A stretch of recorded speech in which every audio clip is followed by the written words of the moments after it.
What's up, everyone? Welcome back.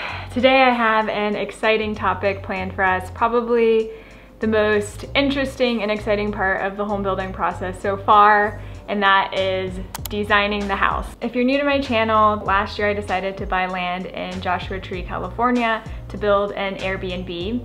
And I don't have any experience in this area at all. I've never bought land or property before. I don't even own my current home. I live in a one-bedroom apartment in Seattle, Washington. But I decided to take the plunge anyways, and I have been documenting my experience and learning as I go. Before designing the home, my only experience that I had in house design came from The Sims, which I played when I was in middle school. And I used the cheat code to get unlimited money, and then I would build mansions for my Sims and they would live out like happy long lives forever.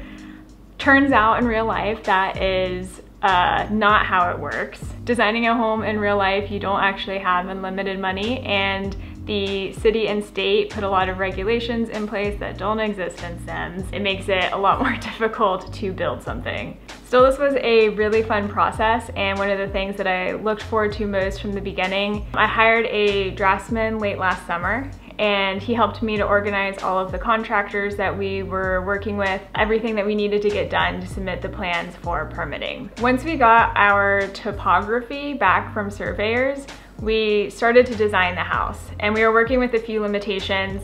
The land has a slight slope going downwards from the back of the property towards the front, and there are a ton of Joshua trees scattered around the property.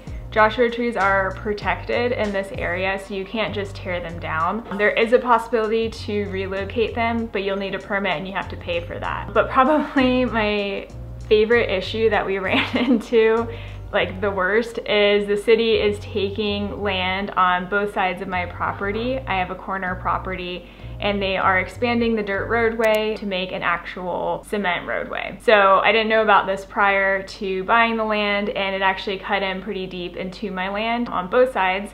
So we had to be really strategic in where we put the house in order to make sure we were missing as many Joshua trees as possible, and then also not encroaching on the land that my city is taking.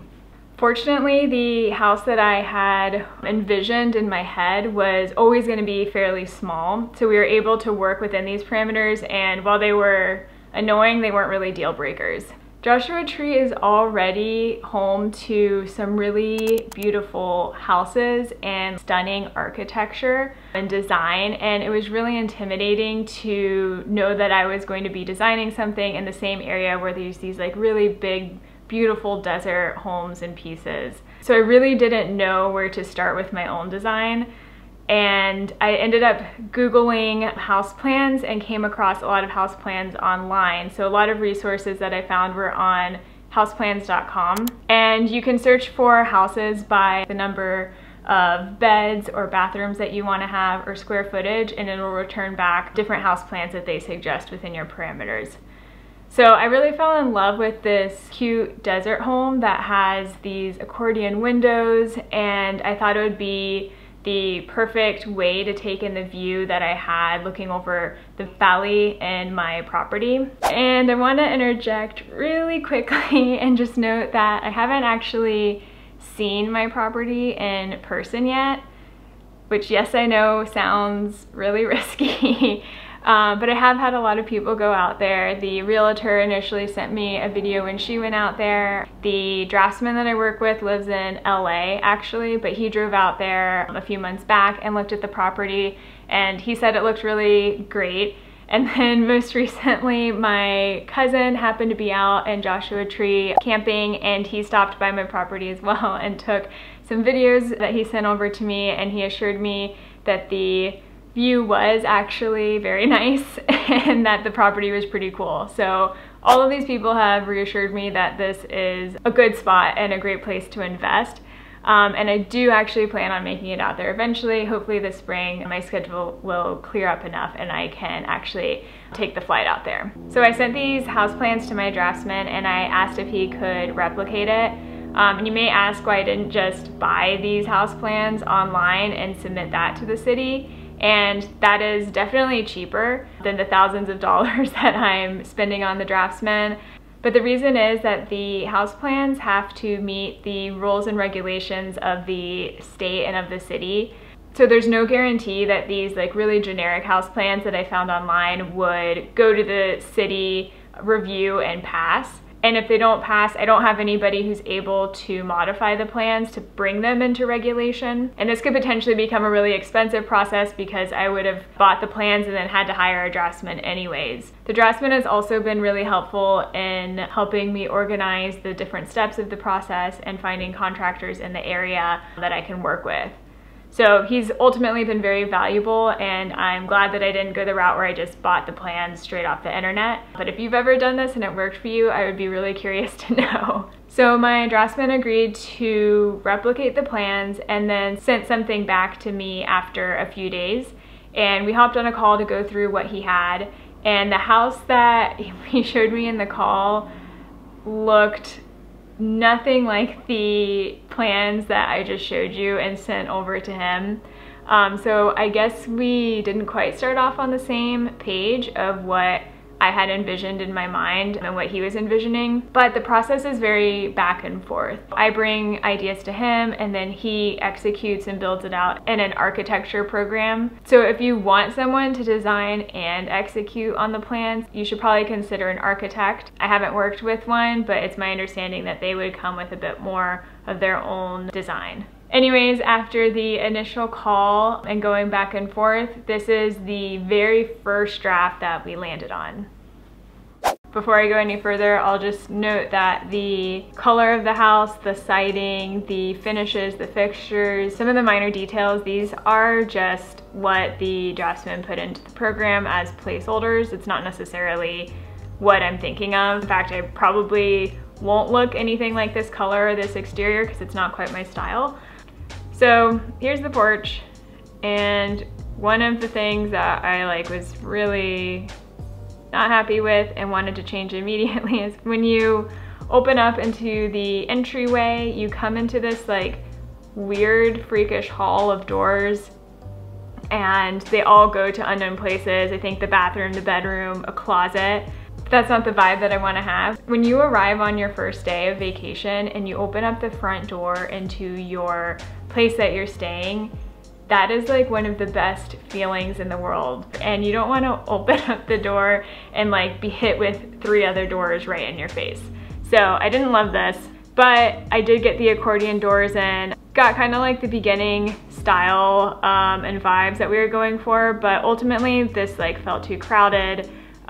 This island, while useful in a regular home, if I had my own personal house that I was designing, I'd want an island in it. It didn't really quite make sense for the Airbnb space because the space is really tight and you want to make sure that you're optimizing everything so it still feels open and everything has multi-purpose. Another bedroom back here, the master bedroom, and this is a laundry closet.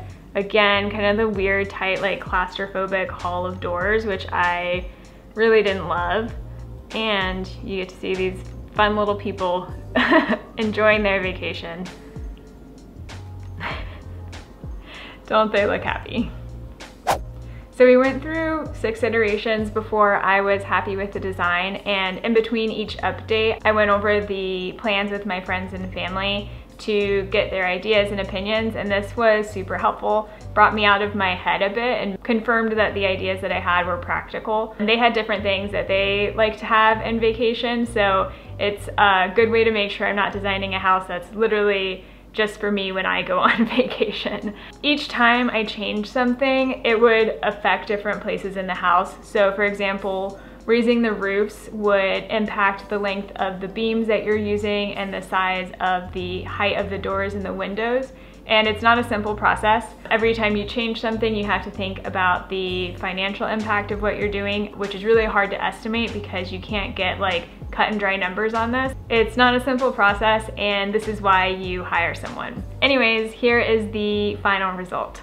So I changed a few things, actually a lot of things from the initial house plans, but what I love about it is this giant porch that you have to have in the area where I'm building, which is technically Yucca Valley. You have to have a 2-car carport, but because it's not super necessary for a vacation home, I'm turning it into a porch. So technically it is still a carport. This will go out to the road, but there will be furniture here and a potential for a television or something for people to hang out outside. And then one of my favorite features is this indoor-outdoor counter space. So potentially you can put some stools here and sit and have lunch or some drinks outside on the patio while your friends are chatting over here on the couch, and you can take in the view and get some sunshine and air. One of the big things that I really wanted for this house was to have a flowing indoor-outdoor feel. Most people go to Joshua Tree for the national park because they want to spend time hiking and spend time in nature and looking out at the stars. And I didn't want the house to feel overbearing. I wanted it to feel like you could easily go between inside and outside and get all of the benefits of what this area has to offer. One of my other favorite, actually probably the most favorite things in this entire house are these arched doorways. My style is really more of like a Spanish adobe, like natural earthy feel, and archways in my mind are very much a part of that. I would say my draftsman has more of a modern design feel, so we didn't quite align on everything, but I have a feeling we're gonna be able to turn this into a really cool, like Spanish style home. So I put these archways in that frame the fireplace and this living area. You have enough room for a couch, or this will probably look a bit different, but different furniture over here. And then we have the kitchen. The kitchen was really hard for me to figure out because you need to fit everything in, all of the standard appliances like a fridge, a stove, an oven. I wanted to have a dishwasher because people do a lot of messy dishes at Airbnbs and I need a fast way to clean them. So I fit everything in with this window, and I think I'll probably put a table or something in this space. But these accordion doors really bring the outside indoors, and they open up into the view that you have from the property. And then when you go back here, we completely reconfigured the whole bedroom situation. So we have a laundry room closet right here. This gets really up in your face every time you go through a door. We have the second bedroom right here with a king size bed, a window, and then this closet is a bit interesting. Typically closets, you know, are like a sliding door. I made this one a pull-out door so I can put a lock on it, and then the cleaning staff can keep cleaning supplies in there. Coming back out into the hall, we have this little nifty storage space for displaying items or maybe board games or something. And then in here we have the second bathroom. Pretty standard, really nothing too spectacular about this, but it gets the job done. And then coming in here, one of my favorite rooms, the master bedroom. So we have this black wall is actually a closet. We have the master bed, and this is a king size bed. I wanted to make sure at least a king size bed could fit in the rooms in case I want to have that in both rooms. This opens up to the patio, which I think is pretty cool, so you can hop right out, but also like take in the view from your bed. And then coming in here, we have the master bath.